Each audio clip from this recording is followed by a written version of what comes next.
You had another one that I didn't see, but No, this is my second. Yeah. Thanks for the intro. Yeah, hi everyone. I'm Tushar. sure. And today I'll be talking about Scribe, low memory snarks in the read-write streaming model. This is based on joint work with Anubhav, Pratyush, Karan, and Steve. So let's start by reminding you, probably for the 100th time today, what a snark is, but my clicker isn't working. Yeah. OK, so what is a snark? It involves a prover and a verifier who share a public circuit C and a public input X. And the prover hopes to convince the verifier that they know a private W such that C of X comma W equals 1. And they do so by sending over a non-interactive proof pi. And we want this to satisfy the standard notions of completeness and knowledge soundness. But furthermore, we want the proof to be succinct, ideally of size polylogarithmic in C. Snarks are an immensely useful primitive that have found use in various applications like rollups, private cryptocurrencies, and so on. But a barrier to more widespread adoption has been the high prover overheads, both in terms of time and space. The space overhead especially has been a bottleneck because existing snark provers require a linear amount of random access memory in the size of the circuits. And this is prohibitive. For example, when we implemented a state-of-the-art snark hyperplonk on a server class machine with 100 gigabytes of RAM, we found that it ran out of RAM at circuits of size 2 to the 25. And even at circuits of size 2 to the 24, it needs 32 gigabytes of RAM. A popular solution to this problem has been read-only streaming. Has been the read-only streaming model, where we consider provers that only have a small amount of random access memory relative to the size of the circuit, but they have streaming access to disk storage, which is where the information about the circuit is stored. For example, the witness. And what does streaming access mean? It means you can stream through the witness left to right, reading elements as you go along. And you can perform computations in your local RAM. And then you can continue to stream.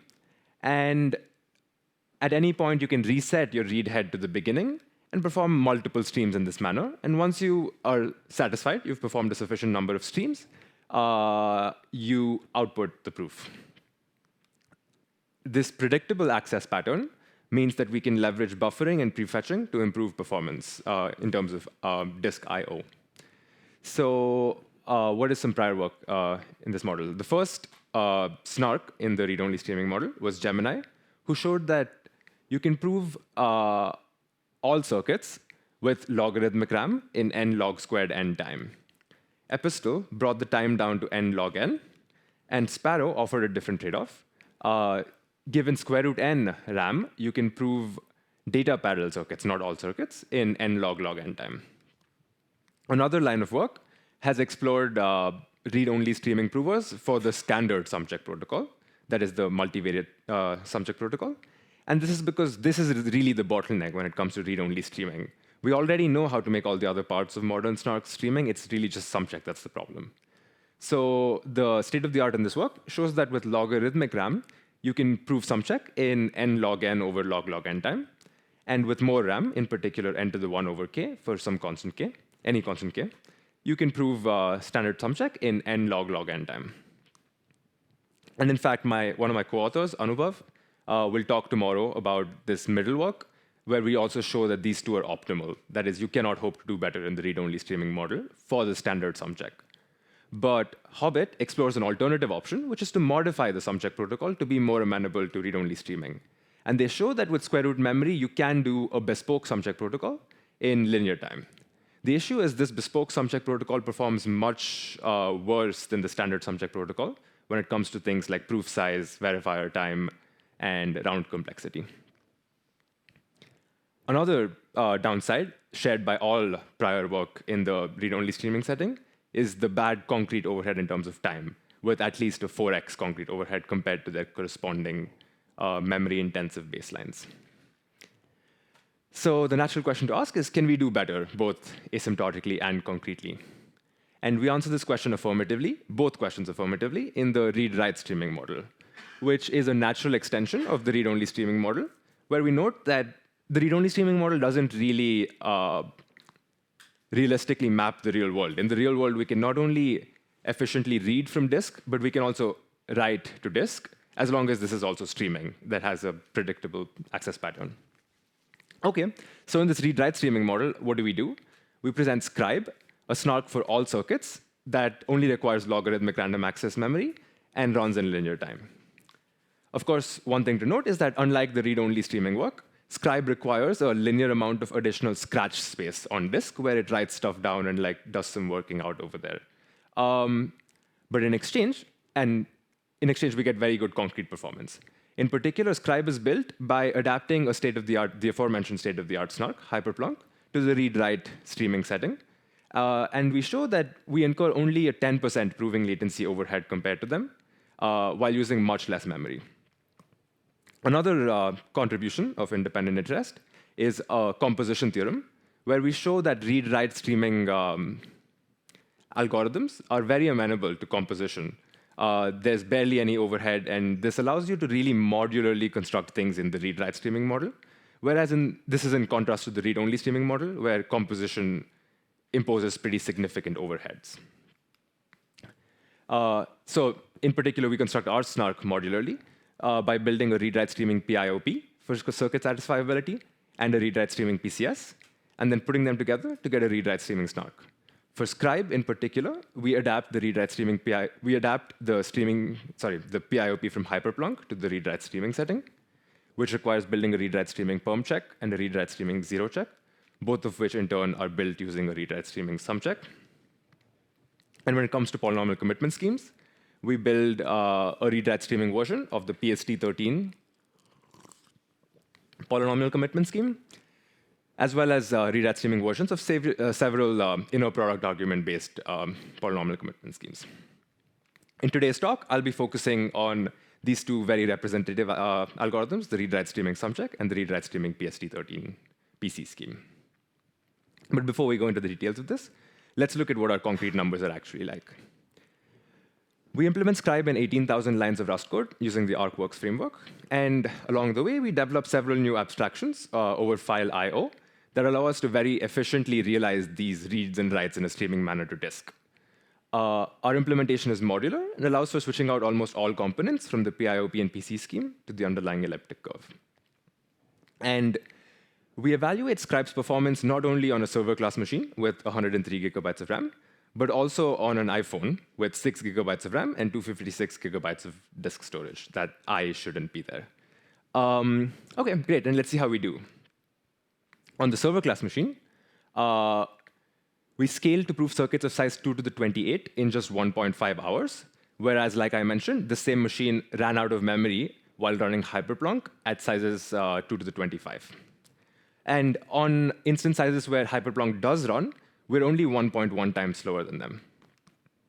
On an iPhone, we found that we could scale to proof circuits of size 2 to the 24, which, to the best of our knowledge, is the largest circuit proved on a smartphone so far. And this is 32 times larger than Hyperplonk could do on the same iPhone. OK, cool. So let's jump into the details. How do we construct these things?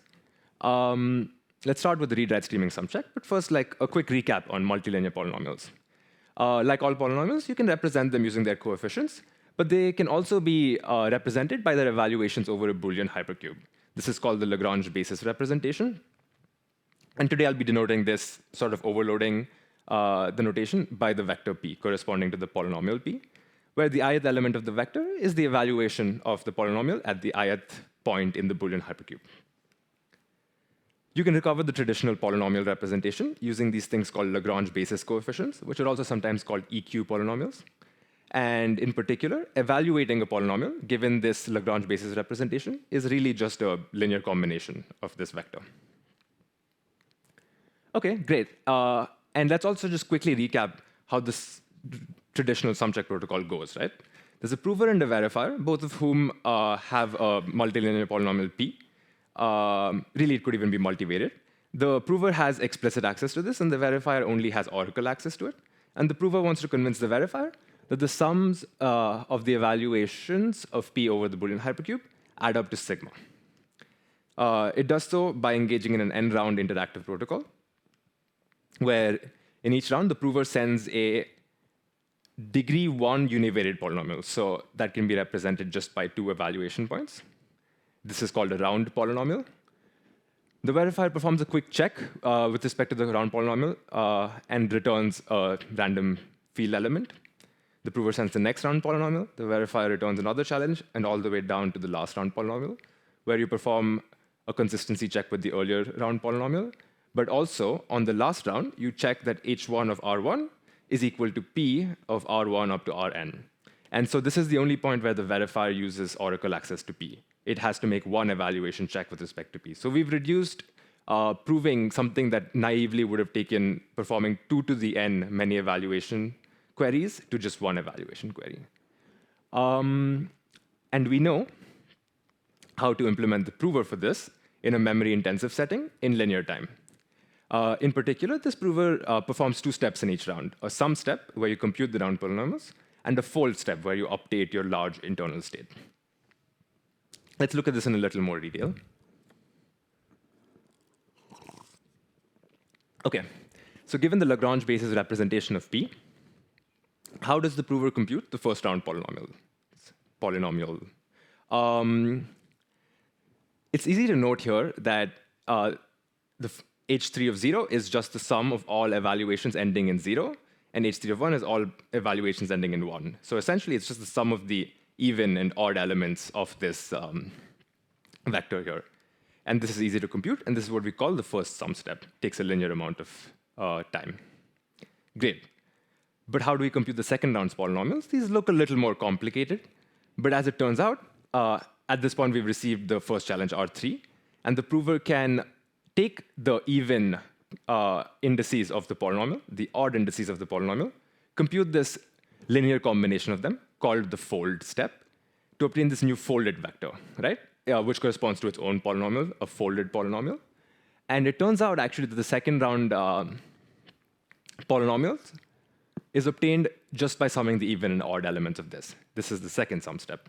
And for the third round and so on, you recurse. You fold again, and you sum again, and you fold again, and you sum again. Great. And this actually is exactly the challenge for read-only streaming, which is read-only streaming provers must simulate the folded vectors from scratch in every round, because they have nowhere to write them down. But we can just write out this intermediate state, even though we have small RAM. So let's see how this is done. Given a polynomial of this form, we're going to sort of see how the sum-check prover might work in the read-write streaming model. First, we have to do the sum step, where we compute the even and odd sums. So we initiate in RAM this running sum variable for even and odd, both to 0. And you just stream through your polynomial, adding the appropriate elements to the even and odd running sums. And once you're done, you just output this as the first round polynomial. And then you receive the challenge for the first round. And now we're ready to start our first fold step. So we clear our RAM, we remember what the challenge is, and we set up these 3 new variables, v even, v odd, and v out.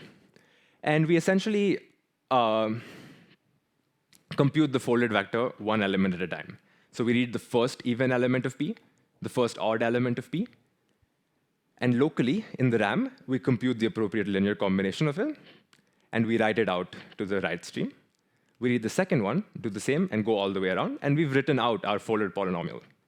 Now we can switch that part of the disk to read mode. Now we want to read from this folded polynomial. We can get rid of the original polynomial, because we don't need that anymore. We initiate a new write head into memory. We clear our RAM, and we're ready for the next sum step. And we just keep going. Great, so that was read-write streaming sum check. I'm just going to pause super quick and ask if anybody has any questions. OK, cool. So then let's discuss the read-write streaming version of PST13. For those of you who may not have seen PST13 before, it's essentially a multilinear version of the KZG polynomial commitment scheme, which is a way to commit to univariate polynomials. So in the KZG commitment scheme, you have a commitment key, which is I'm going to write groups additively today. So in the KZG polynomial commitment scheme, you essentially take this randomly sampled tau, and the commitment key consists of powers of tau in the exponent of a group generator G. Again, the exponent here is really written multiplicatively. And the output is just an MSM of P with respect to the commitment key CK. And what this really does is it essentially puts an evaluation of P at this tau element in the exponent. Great. What does the PST scheme do? It does essentially the same thing, where instead of powers of tau, we put the EQ polynomials with respect to a random tau in the exponent of G. And the commitment is still an MSM. But instead of a univariate evaluation of P at tau, you get a multilinear evaluation of P at tau in the exponent. And tau, of course, here consists of n elements. OK, very good. So how do we do the commitment step in a streaming manner? Turns out it's super easy. You don't even, and this is sort of what I was talking about. For most things that aren't sum check, you don't even need the write stream. You can just do it in a read-only streaming manner. All you have to do here is read one element of P and one element of the commitment key at a time, compute their product, do it again, add it to a running sum, and go all the way to the end. And that's your output. That's your commitment. But in our paper, we examine that. So many of you may have seen Pippinger's algorithm, which is a more efficient way to compute MSMs in a batched, amortized manner. So in our paper, what we do is we read not one at a time, but a batch of B things at a time, where B is about as large as you can fit into your RAM. And you locally use Pippingers on that and add it to a running sum, and this leads to more concrete efficiency. OK, so committing is easy. How does opening look? How do you produce proofs that P of Z equals Y? In the KZG setting, in the univariate setting, what you do is you compute this witness polynomial, Q of X, such that X minus Z times Q of X equals P of X minus Y. And then you commit to this polynomial Q using the regular commitment algorithm, and you output this commitment as your proof. And the verifier does some pairing-based checks with respect to this, but this is all the prover's job is. So in the PST setting, how do you prove that P of Z equals Y for a multilinear point Z? You do something pretty similar, but instead of computing one witness polynomial, you compute little n many of them, Q1, Q2 up to Qn, such that this equation holds.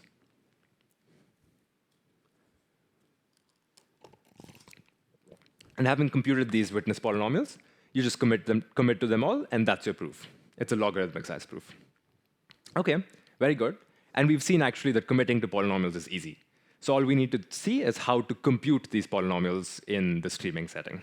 Right? How do we compute Q1, Q2, and Q3 in our example with n equals 3? How you do this, it turns out, is quite reminiscent of the sum check prover. The first polynomial, Q3, is obtained by taking the odd elements of P and subtracting the even elements from them. Right?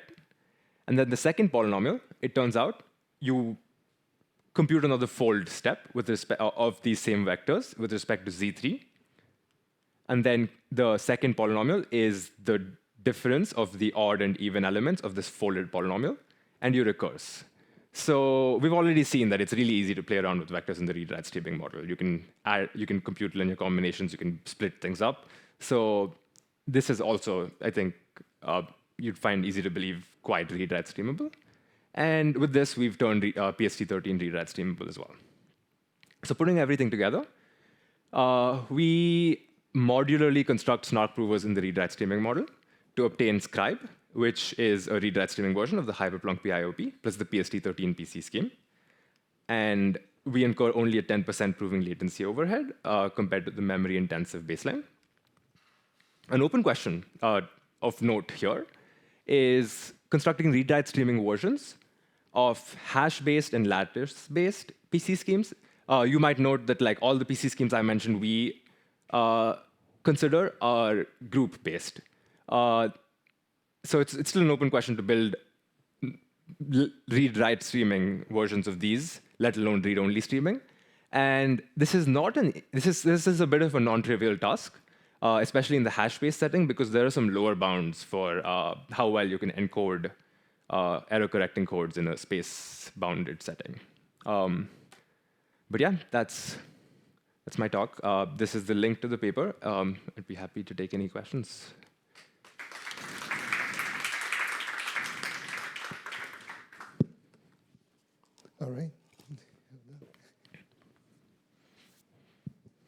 Hi, great talk. A quick question. So you said that you're 10% slower than Hyperplonk. I'm just curious. So it seems like you might be doing the same number of, like, let's say, arithmetic operations, field operations, multiplications in particular, because you're still doing this linear time prover and everything. Yeah.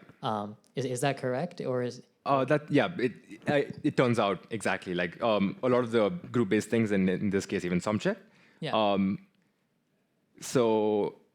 So essentially, a lot of the read-only things had to build their own bespoke things, but we have the same interface on the verifiers, and we produce the same thing as a memory-intensive Hyperplonk, and we essentially do the same stuff, really, just do it on disk. Right. So We note that it's already streaming everything. yeah. That's what I'm asking. Maybe there's like micro optimizations Yeah. they have that you don't, but yeah, Yeah. that's really cool. Okay, Yeah. thanks.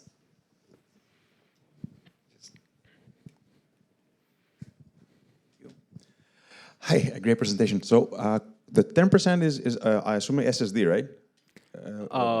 Yes. Yes, I believe so. Any idea what would this like if it was on hard disk? I'm asking because longer latency, but also if your implementation is parallel, less room for parallelism there. So any estimate on this? I'm not sure. Honestly, if you write me an email, maybe I could investigate and let you know. Happy to do. Yeah. It's related basically to how much of the overhead comes from the I/O, right? Because everything else will be the same, but then I/O will be blown up. Yeah. It's a good question. I'm not sure if we've run experiments. Yeah. Thanks. Any other questions? Oh, here. Thank you. So I was wondering about the composition. So you mentioned that it's hard to compose read-only algorithms, but this read-write goes easier. So is there like any, basically, is there any particular interesting points where the composition might be difficult, or what you have to keep in mind? Yeah. So in read-write streaming, composition is very easy. So if you want to run you want to compose one algorithm with the other, you run the first one, you have it write out its output, you turn that into read mode, and the next one starts running on its output. So it's very straightforward, right? No overhead. In the read-only streaming setting, the bottleneck is basically the same thing we ran into in SumCheck. So if the first one wanted to output something in a streaming manner, right? Like outputs are in a streaming manner over there. And the second one hopes to take this as an input. You can't really write it out and go find it later. You have to sort of stream it out. So you have to simulate the input to this composed thing. So if you compose multiple things, there's like simulation all the way down, and that incurs a blow-up.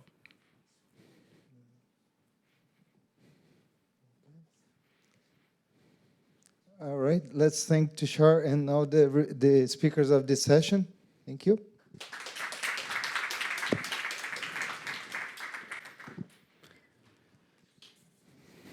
Yeah. Very productive here. Yeah.